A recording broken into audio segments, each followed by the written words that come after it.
Welcome back to the deep dive. You sent us a really interesting stack of analysis on Sable Offshore Core, SOC. And wow, it's a situation defined by just pure white-knuckle volatility right now. It really is. So our mission today is, well, to cut through some of that noise. There was a really painful court ruling recently. Market panic followed. Let's unpack it. Yeah, we're looking at a company trying to pull off one of the most complex operational restarts, I think, in the energy sector. And they've just been hit with this major legal blow. It's not just, a stock price drop. It's almost a textbook case.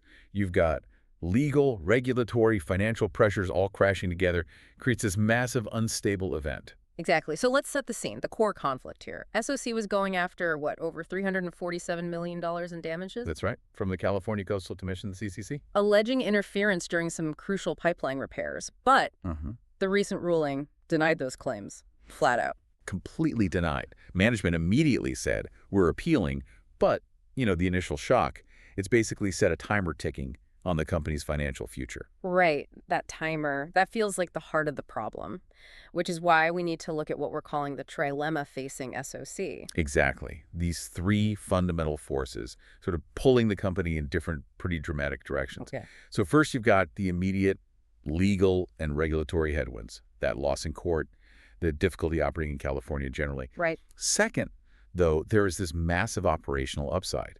The potential here is huge monetizing over 160 million barrels of historical production. Okay, that's the carrot. That's the carrot. And third, the inescapable sort of existential debt cliff that is approaching really fast. Okay, that's a perfect framework. Let's dive into that first leg, the litigation setback. The specific loss, that $347 million claim denied. But honestly, the market reaction's like it was about more than just the money. Oh, it absolutely was. The real damage here is the regulatory signal it sends, the precedent. When a court denies a major claim like this, it just reinforces the power of the CCC. So the fear in the market is pretty simple. If SOC couldn't even win this financial fight about past alleged interference, Right. how much harder is it going to be to get all the future approvals they desperately need? It just confirms that regulatory environment is, well, hostile. And the market's response was immediate, visceral, you said. We saw it right in the filings. Yep. When the company put out that Form 8K, which, for anyone catching up, is that formal disclosure you need when something big, like a court loss, hits a public company, the stock just fell off a cliff. It really did. SOC shares dropped sharply. October 15th, that was the day. We saw an intraday plunge, roughly 22% down from the previous close. Ouch. Yeah, from $17.69 down to a new 52-week low, hit $13.70 that day. That initial reaction, it was purely factual, right? Right. Driven by the legal news, fear of regulatory paralysis. But then, this is where the volatility gets really, really interesting, because almost immediately we saw this countersignal. A huge, okay, maybe temporary, but a huge political wild card entered the chat. Yeah, that was fascinating. Shares jumped, about 15% pre-market just a few days later? Around October 20th. And that sudden jump, it wasn't because the ruling got overturned or they found a new pot of gold. Wow. It was attributed entirely to U.S. Energy Secretary Chris Wright voicing explicit support for Sable's operations. Right. And this is a critical insight for you listening. In these high-stakes, highly regulated situations where outcomes can feel almost arbitrary sometimes, Yeah. political support, even just verbal support, can momentarily seem to override negative judicial or regulatory facts. It injected hope right back into the narrative. So if we look at the stock now, it's kind of bouncing around that $12, $13 mark. You've got the legal reality pulling down, political sentiment trying to push it up. Precisely. It makes SOC a high-stakes scenario. Yeah. A classic battleground stock. Investors are totally polarized. So the bears. The bears are laser-focused on regulatory paralysis, and the default risk, which, let's be clear, is very real. Yeah. But the bulls, they're betting everything on two things. Successful operational execution, that plan B, and continued political backing to kind of smooth over that inevitable regulatory friction. Okay, let's pivot then. Let's talk about the bull case, that second leg of the trilemma, operational resilience. Because, look, losing $347 million sounds catastrophic, yet the sources we read kept insisting this is not operationally fatal. Why not? Because the ruling itself, it was about past alleged interference. It doesn't actually block their current or future production plans. Remember, oil production from the Santa Ynez unit, that actually restarted way back in May 2025. Okay. That production is ongoing. They are pulling oil out of the ground. Okay, so they're producing oil, but they can't sell it yet. Which brings us to transportation, the bottleneck. Exactly. That's the crux of it. They've been storing all that oil on shore since May. To get paid for it, they need transport. The traditional pipeline restart, still pending state approval, and frankly, that looks even harder now after the court loss. Yeah, probably. But the key, the absolute key to the bull case, is their Plan B, the alternative offshore storage and treating vessel, the OS&T fallback plan. Okay, let's define that clearly for the listener. The OS&T, it's basically like a floating tanker system, lets them bypass the pipeline altogether. That's the simplest way to think about it, yeah. It's their strategic pivot. The sources we looked at indicate management going full steam ahead on pursuing the OS&T strategy, pretty much regardless of what happens with the pipeline approval. Right. Successful implementation of that OS&T system is the key. It enables oil sales, and crucially, it could give them the cash flow they desperately need to refinance that huge term loan. And if they unlock that system, the potential revenue is, well, it's staggering. You mentioned over 160 million barrels of historical equivalent production potential. It's massive, Yeah. which is why analysts have remained maybe stubbornly optimistic. Right. Despite the stock plunge, those high-end price targets set earlier this year, they're still out there. We saw Roth Capital at $37, benchmark targeting $47, both from back in May 2025. Okay, but let me play devil's advocate here. Necessary skepticism. The stocks cratered near $12 after a major legal loss. Is it really realistic to trust analyst targets set way back in May? Hasn't the risk profile just changed too dramatically for those targets to mean anything now? Look, that's a critical question, absolutely. But the financial data offers a, let's say, a nuanced defense for the bull case. Right. Look at the earnings anticipation. The forward price-to-earnings ratio, the PE, it sits at a pretty modest 8.51. Okay, versus Versus their trailing PE of 47.12. wow, big difference. Huge difference.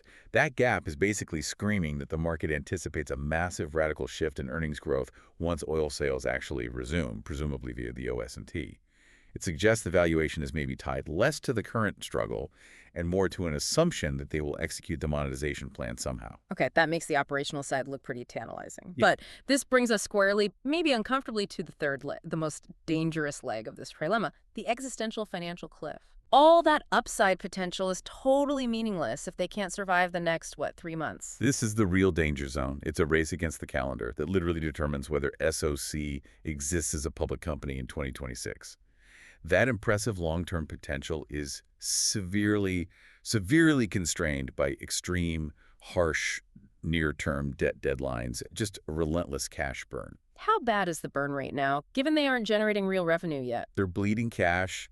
Our sources estimate $40 million to $50 million every single month. Wow. Their cash reserves are low. And that $40 to $50 million burn is pushing them, inevitably towards that ultimate debt cliff. And that cliff has a very specific date attached to it. It does. The roughly $876 million senior secured loan owed to Exxon, it matures on January 10th, 2026. That's not far away. Not far at all. It's basically a hard stop on the company's operating existence as we know it. And there's more. Exxon also holds a clawback right on the assets by March 2026. Which, by the way, might already be triggerable because of pre-existing covenant breaches. So management absolutely needs to raise a significant chunk of change.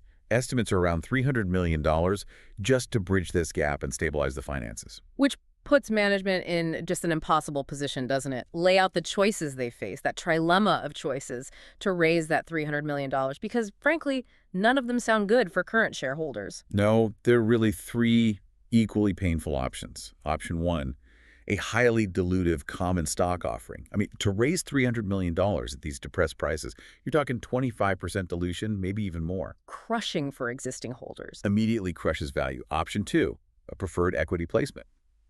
Okay, this avoids immediate common stock dilution, but it introduces subordination risk, creates a long-term overhang on the stock price. Preferred holders get paid before common shareholders, right? Limits future upside. Right. And the final, catastrophic choice, if they fail to get that financing. Chapter 11 bankruptcy.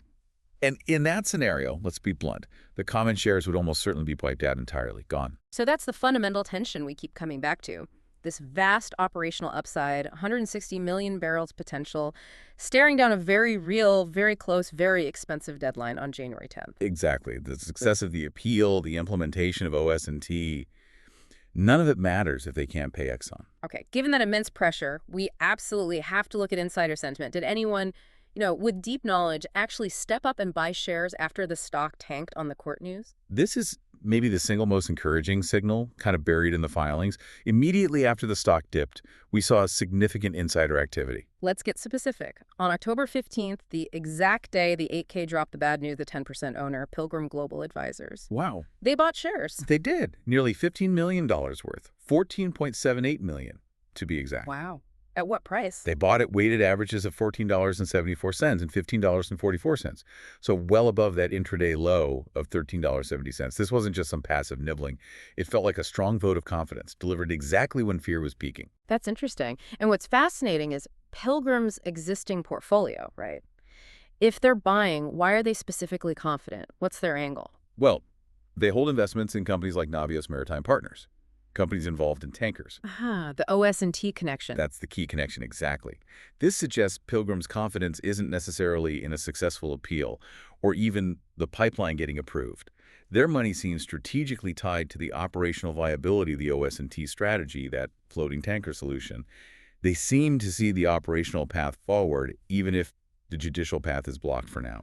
Okay, so if we tie this all together, the overall risk profile still feels very binary, very high risk. But that insider money suggests the odds of execution aren't zero, despite the legal setback. Correct. The ruling is a painful blow, no doubt. It amplified volatility massively.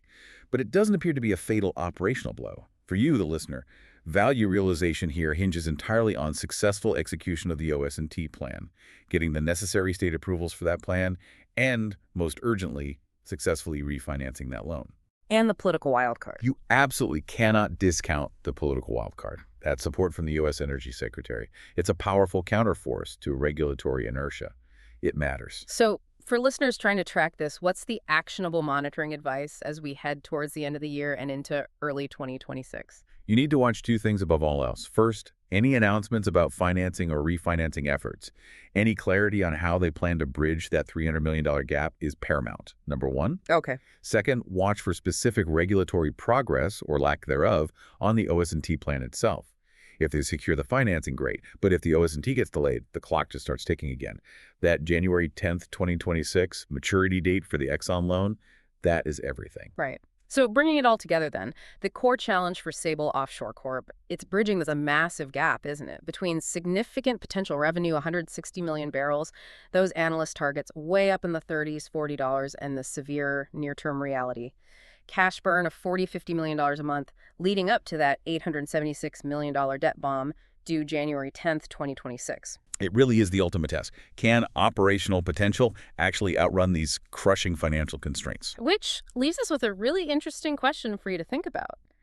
Given that the stock jumped 15% just on verbal support from a politician, the energy secretary, even while the courts and regulators were delivering concrete setbacks, how much should investors really weigh political support versus concrete judicial rulings when you're dealing with these heavily regulated, high-stakes, binary outcomes? Yeah, it really forces us to ask, doesn't it?